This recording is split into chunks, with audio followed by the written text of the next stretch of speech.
Shalom, selamat pagi saudara-saudara yang dikasihi Tuhan Yesus Kristus. Selamat hari Minggu, selamat berjumpa kembali dalam renungan pada pagi hari ini. Saya mengucapkan salam sejahtera buat saudara semua dimanapun saudara berada. Damai dan sukacita oleh Roh Kudus melimpah senantiasa dalam hati dan kehidupan saudara semua. Sebelum kita mendengarkan renungan firman Tuhan, mari sama-sama kita berdoa. Tuhan Allah Bapa kami di dalam surga, Bapa dalam nama Tuhan Yesus Kristus, kami mengucap syukur untuk berkat kemurahan-Mu, kasih setiamu yang selalu Tuhan limpahkan dalam kehidupan kami, rahmat-Mu yang selalu baru setiap pagi. Sungguh besar ya Tuhan kemurahan-Mu bagi kami. Terima kasih buat kesehatan, kekuatan, dan segala berkat Tuhan yang Tuhan sediakan. Pada saat ini kami mau mendengarkan sabda firman-Mu. Tolong kami Tuhan, ajar kami untuk mengerti akan kehendak-Mu. Dalam nama Tuhan Yesus kami berdoa. Haleluya, amin. Saudara yang dikasihi Tuhan, ayat renungan kita pada saat ini terdapat dalam Injil Matius pasal 14 ayat 28-31. Tertulis demikian. Lalu Petrus berseru dan menjawab dia, Tuhan, apabila Engkau itu, suruhlah aku datang kepadamu berjalan di atas air. Kata Yesus, datanglah. Maka Petrus turun dari perahu dan berjalan di atas air mendapatkan Yesus. Tetapi ketika dirasanya tiupan angin, takutlah ia dan mulai tenggelam, lalu berteriak, Tuhan, tolonglah aku.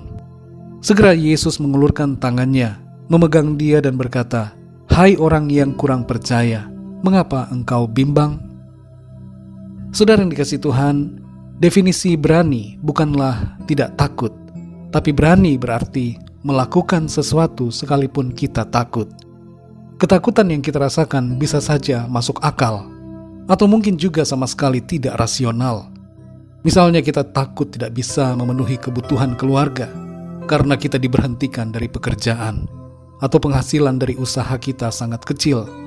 Ketakutan ini adalah masuk akal, tapi bukan berarti kita harus hidup dalam ketakutan. Kita harus berani melangkah bersama Tuhan. Kita melayani Tuhan yang jauh lebih besar daripada segala rasa takut yang kita miliki.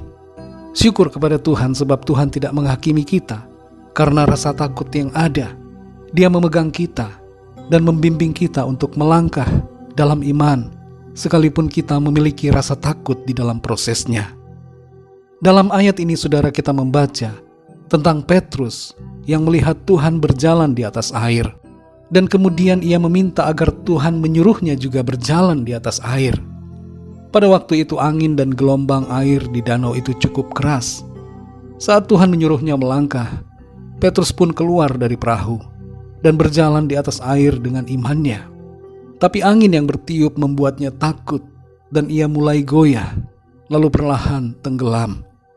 Tuhan menolongnya dan berkata, "Mengapa engkau bimbang?" Saudara yang dikasihi Tuhan, apapun dalam hidup ini harus kita jalani dengan iman. Ibaratnya seperti Petrus yang melangkah di atas air.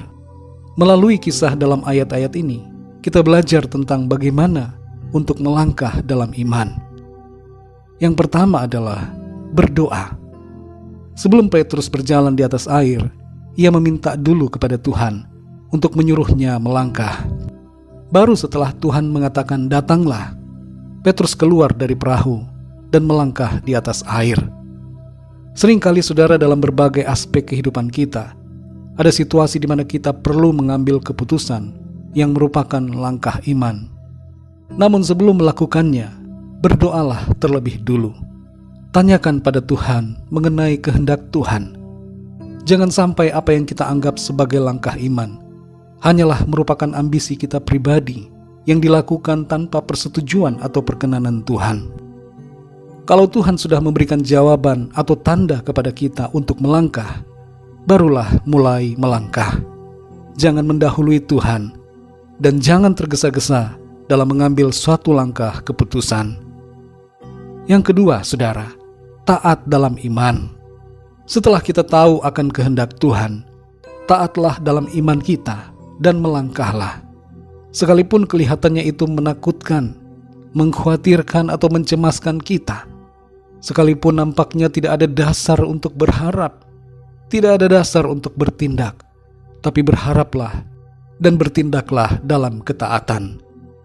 Kita tidak selalu tahu apa yang akan terjadi di depan, tapi kita tahu bahwa Tuhan selalu ada bersama kita dan menopang. Yang ketiga, saudara, jangan bimbang. Dalam proses langkah-langkah iman, seringkali ada hal-hal yang mengganggu dalam perjalanan yang membuat kita goyah dan bimbang.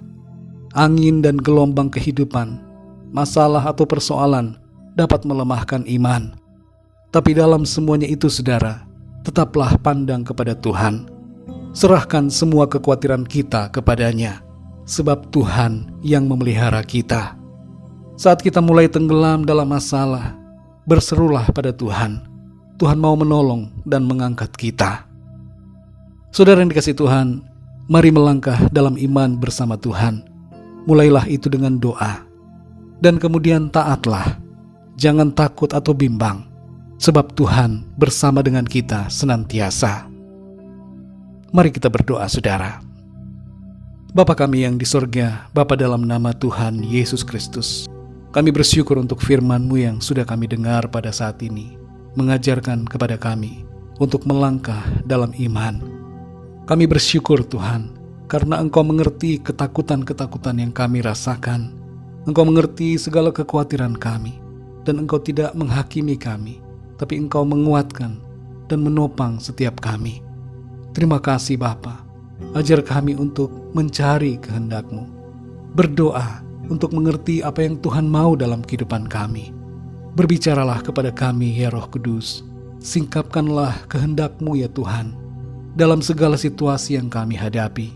Kami mau taat, melangkah dalam iman, sesuai dengan apa yang menjadi perintah-Mu bagi kami. Tolong kami ya Tuhan, kuatkan kami selalu, supaya dalam segala persoalan, masalah dan pergumulan hidup, tantangan apapun yang ada, kami tidak bimbang, tapi kami tetap kuat untuk percaya dan melangkah dalam iman bersama Tuhan. Terima kasih Tuhan, kami bersyukur untuk firman-Mu. Firman-Mu yang memberikan kami sukacita dan kekuatan untuk terus melangkah dalam kehidupan ini, dalam iman kami kepada Tuhan. Pimpin kami di sepanjang hari ini, dalam segala aktivitas, tugas, pekerjaan, dan pelayanan kami.